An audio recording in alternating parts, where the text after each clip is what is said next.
Hi friends, welcome back to my channel Nishchitha Gowda ಅಡುಗೆ and vlogs. ಇವತ್ತಿನ video ರೆಸಿಪಿನಲ್ಲಿ ನಾವು ಮಾರ್ನಿಂಗ್ ಬ್ರೇಕ್ಫಾಸ್ಟ್ ಹಾಗೆಯೇ ಈವ್ನಿಂಗ್ ಸ್ನ್ಯಾಕ್ಸ್ಗೆ ಪರ್ಫೆಕ್ಟ್ ಆದಂಥ ತವಾ ಎಗ್ ಬ್ರೆಡ್ನ ಹೇಗೆ ಮಾಡೋದು ಅಂತ ನೋಡೋಣ ಬನ್ನಿ.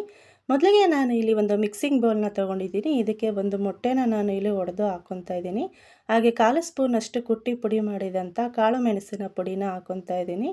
ಹಾಗೆ ರುಚಿಗೆ ತಕ್ಕಷ್ಟು ಉಪ್ಪು, ಹಾಗೆಯೇ 1/4 ಸ್ಪೂನಷ್ಟು ಅಚ್ಕಾರದ ಪುಡಿನ ಹಾಕ್ಕೊತಾ ಇದ್ದೀನಿ.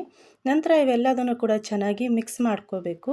ಇದನ್ನೆಲ್ಲದನ್ನು ಕೂಡ ಚೆನ್ನಾಗಿ ಮಿಕ್ಸ್ ಆದ ನಂತರ ನಾನು ಇಲ್ಲಿ ಒಂದು ಬ್ರೆಡ್ ಪೀಸ್ನ ತೊಗೊಂಡಿದ್ದೀನಿ. ಇದನ್ನು ನಾನು ಎರಡೂ ಕಡೆ ಕೂಡ ಚೆನ್ನಾಗಿ ನಾನು ಈ ಮಿಶ್ರಣದಲ್ಲಿ ಡಿಪ್ ಮಾಡಿ ಇಟ್ಕೊತಾ ಇದ್ದೀನಿ. ನಂತರ ನಾನು ಇಲ್ಲಿ ಸ್ಟವ್ ಮೇಲೆ ಒಂದು ತವಾನ ಇಟ್ಕೊಂಡು ಇದಕ್ಕೆ ನಾನು 1 ಸ್ಪೂನ್ನಷ್ಟು ನಾನು ಇಲ್ಲಿ ಎಣ್ಣೆನ ಹಾಕ್ಕೊತಾ ಇದ್ದೀನಿ. ನೀವು ಎಣ್ಣೆ ಅಥವಾ ತುಪ್ಪನ ಕೂಡ ಉಪಯೋಗಿಸಬಹುದು. ನೀವಿನ್ನೂ ನಿಶ್ಚಿತಾ ಗೌಡ ಅಡುಗೆ ಆ್ಯಂಡ್ ವ್ಲಾಗ್ಸ್ ಯೂಟ್ಯೂಬ್ ಚಾನಲ್ನ ಸಬ್ಸ್ಕ್ರೈಬ್ ಆಗಿಲ್ಲ ಅಂತಂದರೆ ಬೇಗ ಸಬ್ಸ್ಕ್ರೈಬ್ ಮಾಡಿ, ಲೈಕ್ ಮಾಡಿ ಮತ್ತು ಶೇರ್ ಮಾಡೋದನ್ನು ಮರಿಬೇಡಿ. ನಂತರ ನಾನು ಇಲ್ಲಿ ಮಿಶ್ರಣದಲ್ಲಿ ಡಿಪ್ ಮಾಡಿ ಇಟ್ಕೊಂಡಿದ್ದಂಥ ಬ್ರೆಡ್ ಪೀಸ್ನ ನಾನು ಇಲ್ಲಿ ತವಾ ಮೇಲೆ ಹಾಕ್ಕೊತಾ ಇದ್ದೀನಿ.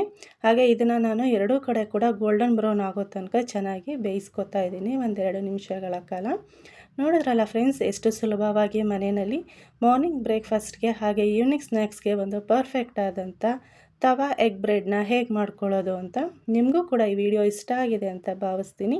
ನೀವು ಕೂಡ ಮನೆಯಲ್ಲಿ ಒಂದು ಸಲ ಟ್ರೈ ಮಾಡಿ ನೋಡಿ.